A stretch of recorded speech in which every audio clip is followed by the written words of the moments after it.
Vojislav Ilić. Zimsko jutro. Jutro je.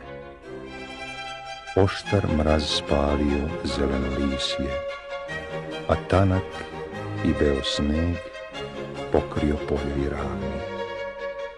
I s niski trščani krov. U dalji gube se brezi i kruže vidokrug davni. U selu vlada mir.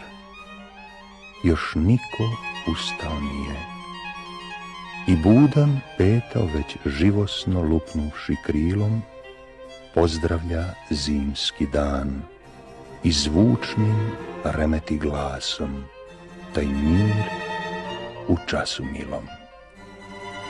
Il kad samo tek zviždanje jasno se čuje i težak promuko glas. To lovac prolazi selom i brze mameći pse poguren u polje žuri, pokriven koprenom belom. Svuda je pustoš i mir, noćna se kandila gase, a sveži jutarnji dah preleće doline mirne i šum se razleže blag kad svojim studenim krilom u gole grančice dirne.